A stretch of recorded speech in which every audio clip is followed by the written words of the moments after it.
¿Qué tal? ¿Cómo están? Un placer acompañarles. Bienvenidos. Estamos en La Portada, aquí en Telemiño, comenzando la semana, una semana que tendrá un festivo por el medio el día 25. Sí, señor, estamos al lunes 23. Procede que hagamos unos cuantos comentarios en torno a la actualidad a partir de los titulares del periódico. Los encargados de dar su opinión sobre los asuntos que vamos a abordar hoy son Julio Álvarez. ¿Qué tal, Julio? ¿Cómo estás? Un placer. Un placer estar aquí.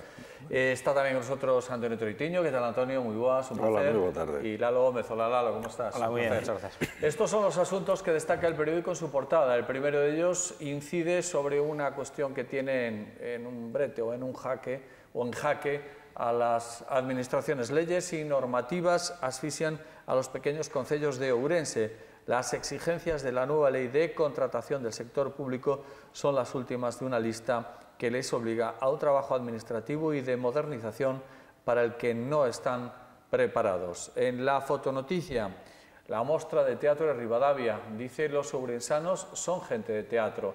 Leemos que la Mostra Internacional de Teatro, la MIT de Ribadavia, echó anoche el telón después de algo más de una intensa semana en la que los ourensanos se han mostrado verdaderamente amantes del arte de Italia, con llenos en el auditorio del Castillo. Su director, Roberto Pascual, mostraba ayer su satisfacción pese a la falta de apoyos oficiales. También fallece un vecino de Cea a consecuencia de picaduras de avispa. El hombre de 65 años sabía que era alérgico y se pinchó adrenalina, pero no dio resultado. En el apartado Más Noticias, muere ahogado un ourensano de 81 años cuando se bañaba en la playa de Samil.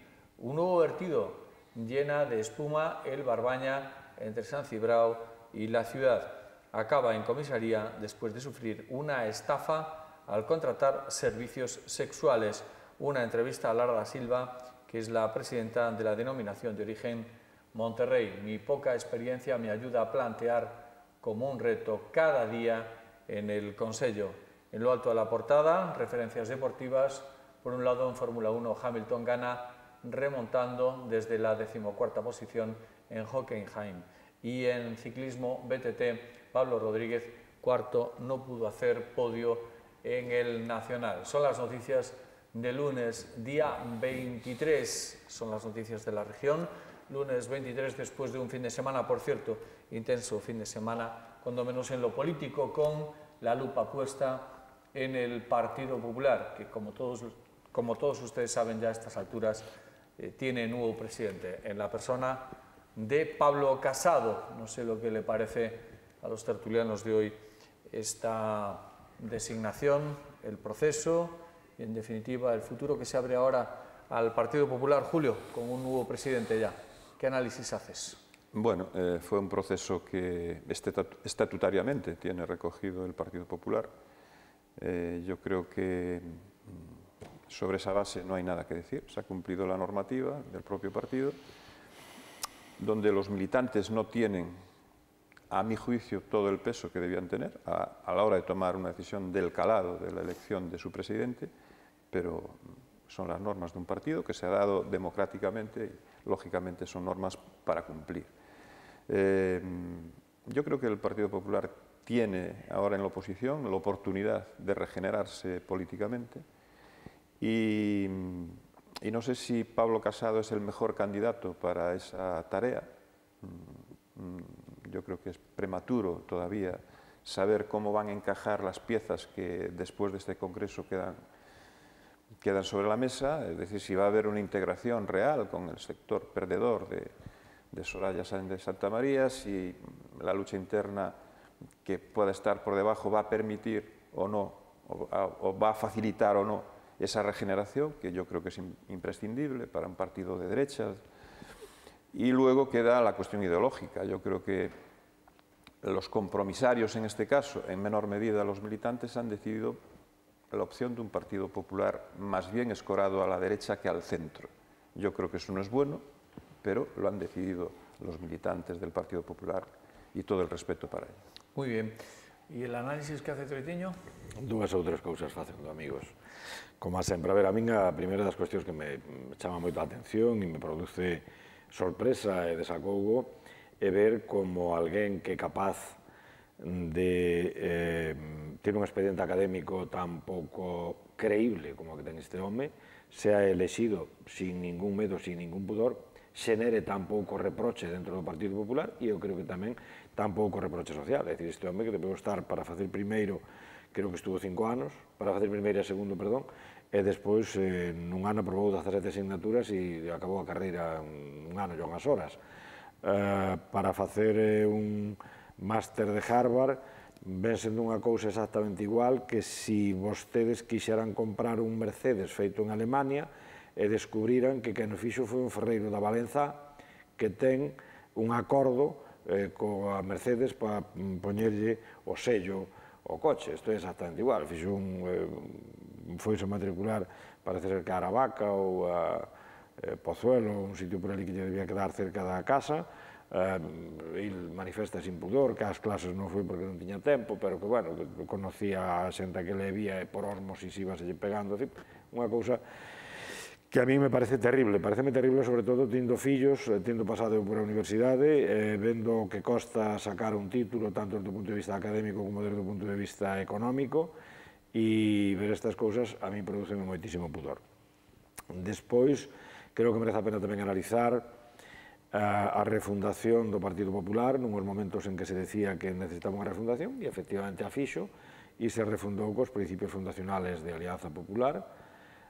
Eu creo que quen ten que estar moi preocupado é Rivera, o espacio político que ganou no patrioterismo vai ter que disputalo con Pablo Casado, e eu creo que quen debe estar moi preocupada é a dereita civilizada deste país, moitas mulleres e homes que de boa fe pensan en clave de dereita, e que nestes momentos teñen difícil encontrar unha resposta que poda ser unha resposta moderna. A mí preocupa moitísimo ver como falamos de volver a retrotraer as leis do aborto, a lei da eutanasia, como plantexamos nestes momentos que a religión sea curricular, como plantexamos unha volta a mezcla Estado, Iglesia, etcétera, etcétera. Eu pensei que todo isto estaba superado. En todo caso, isto a quen realmente lle corresponde analizalo é a quen o elixiu.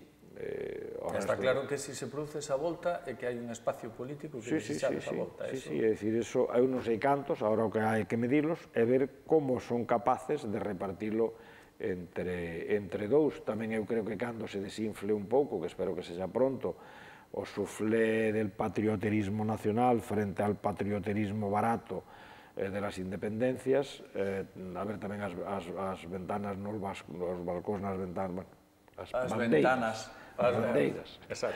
As bandeiras das ventanas. A ver como evolucionan, se siguen dando gasolina para estes partidos ou non. En fin, creo que falei bastante. Primera reflexión. Bueno, pues sobre el proceso, yo celebro que el Partido Popular pues, por fin se haya decidido a dar un empujoncito hacia las primarias, aunque como decía Julio Álvarez, un poco descafeinadas, ¿no? Al final no ha participado ni la decisión ha sido exclusiva de militancia, sino que la élite del partido son los que tuvieron la última palabra. También nos ha servido este proceso de pseudo primarias para averiguar que efectivamente el Partido Popular no tenía 1 millón de militantes en España, sino que era una cifra bastante sensiblemente inferior, y que sus bases tampoco están ni tan movilizadas como nos hacían ver, y eso es una realidad, y a los datos de la participación en esa elección nos remitimos. Ojalá la segunda vuelta fuera también en urna con todos los militantes escogiendo entre las dos posibilidades que tenían y no los compromisarios, pero como también decía Julio, es lo que sus estatutos determinan, pero yo espero y aspiro a que todos los partidos en este país elijan a sus líderes por primarias, porque si no, no tiene sentido que haya una base de militancia que alguna función tiene que tener, ese compromiso con una ideología o con un partido tiene que verse también en ese tipo de gestos. Y sobre el futuro, hombre, yo ahí coincido con Troitiño que Casado lleva las alas de plomo, y es que su currículo es delicado, la situación en la que se encuentra yo creo que me hace presagiar de que lo va a tener realmente complicado y que tiene ahí una una vía de agua en su nave para poder llevar lejos al Partido Popular, ¿no? Y respecto también a su línea política, seguramente que hay un mercado, pero yo creo y confío que la ciudadanía española, la mayoría de la ciudadanía española, yo creo que ya hemos pasado ciertos debates, ¿no? Que ya están superados. Es decir, eso es otra. Tú esperas que no le haga caso la gente tal, pero claro. Sí. Bueno, tú me pides que te haga un balance de proceso, que te haga un balance de futuro. Claro, pero probablemente él espera lo contrario. Entonces, él si va a esos caladeros de votos, y perdón por ser así un poquito tal, si va a esos caladeros de votos porque hay un espacio social, igual que por el otro lado, pues no sé, se va por la izquierda, extrema unción, a buscar ese Cierto, yo hay una cosa que sí que me alegro, lo que sí que me alegro, perdona, y es que los líderes ahora mismo de todos los partidos son realmente jóvenes, ¿no? Son ya, bueno, yo en esta mesa he defendido durante mucho tiempo, y a veces muy criticado por mis compañeros de tertulio, de que decía que se tenía que dar ese salto generacional, ¿no? Que los líderes de pues más... también va a ser criticado. Sí, que los líderes ya que de una cierta edad, el mundo ha cambiado de una manera tan fuerte, tan potente, en muy pocos años, que sí que hay una generación que ha quedado un poquito desfasada. Y eso lo de desfasado no es garantía de nada, por supuesto. Y habrá gente muy actualizada con más edad, por supuesto, pero no era el panorama.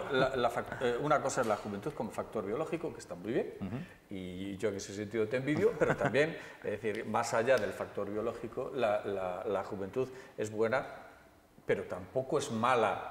La experiencia, ¿no? Desde luego. Y que hay que conjugar ambas cosas también, desde luego. Y eso es obvio, ¿no? No hay que justificarlo. Pero sí es cierto que, y insisto, en que ese relevo generacional era muy necesario ante los cambios que se produjeron en los últimos 10-15 años. Eso es cierto. Que, por cierto, creo que llegó Felipe González. Felipe González llegó... Uy, qué lapsus, 37 años creo que tenía. Yo creo que 42, pero no lo sé. Yo creo que eran 42, cuando llegó a gobernar. Ah, perdón. Digo, cuando llegó a gobernar. Sí. Eso es lo que lo entiendo. Pero yo no estoy la secretaria será... Es posible que fuera más nuevo incluso. Sí. Pero bueno... También en una época de cambios muy radicales. Pero es así, yo creo que eso es necesario. Al final, hacer el mundo de otra manera. A ver, tengo varios asuntos que plantear en clave política. No sé si tenía Julio algo que comentar o ya entró Era directo. un breve, ¿no? Compartimos muchos puntos de vista. Ya quisieras. Compartimos puntos de vista. Pero efectivamente la juventud tiene lo que tiene. Yo lo que comparto con Lalo en lo que acaba de decir es que la generación que sea, lo que no puede ser es tapón de nada.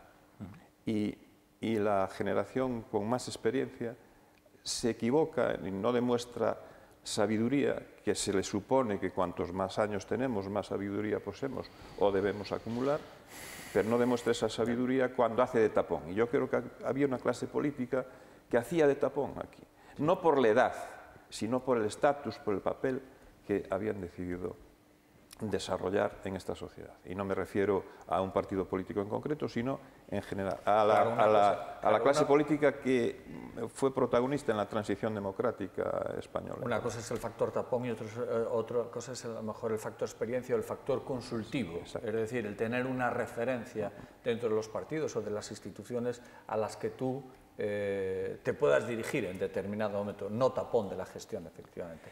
Antonio, sí. Nada, moi breve, nada. Eu só, con respecto á xuventude, eu non comparto esa posición e creo que, ademais, a elección de Casado, desde o meu punto de vista, acredita que non hai máis sentido común, nin hai unha modernidade asegurada cando a xuventude acada responsabilidades. Eu creo que eso depende do individuo. Dende logo a min a figura do presidente do Uruguai pareceme que, do expresidente do Uruguai, pareceme que era xovencísimo con 80 anos para detentar gobernos, non? Decir, pero vamos, esa é unha anécdota que non vai máis alá do debate de Casado. Eu creo que está centrado moi en profundidade no que representa ideolóxicamente o personaxe, etcétera. Bueno, hay una cuestión que sí quería plantear y es la gestión del día después.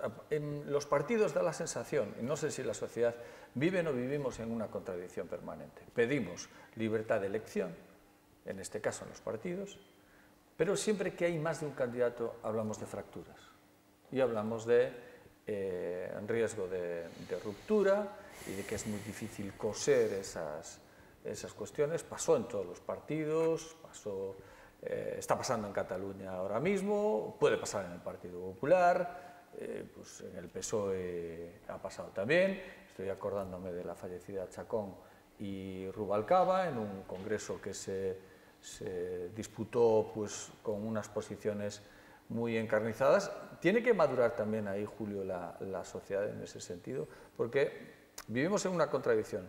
No, es que si en el partido hay 4 o 5 candidatos que se postulan, es que eso está hecho unos zorros. Bueno, cuando a lo mejor lo más bonito sería elegir, o sea, tener la capacidad de elección. Y después, una vez que se proclaman los resultados, pues no sé si hacer como en Estados Unidos, donde todo el mundo toca la corneta y va en el mismo pelotón. Claro, no es lo mismo que después de un congreso los resultados sean 51-49 a favor de un candidato, que haya una gran mayoría social de ese partido que elige un líder que tiene prestigio en la sociedad, que tiene predicamento, que por lo tanto la labor de integración en ese escenario es relativamente sencilla, incluso no debe costar mucho integrar a esa parte perdedora en la proporción que representa. La cuestión es cuando hay realmente una fractura de dos partes que han demostrado incapacidad para entenderse a lo largo del proceso, y no solo eso, sino que han demostrado que esa confrontación es la que planteaban ante su electorado a la hora de votar. Por lo tanto, desde esa perspectiva, creo que el Partido Popular lo va a tener complicado. El dirigente, en este caso Pablo Casado, que va a tener, ahora va a depender bueno, de la generosidad más bien de los perdedores, creo. Bueno, hacemos una pausa para la publicidad para volver de inmediato en la segunda parte del programa. Hasta ahora, amigos.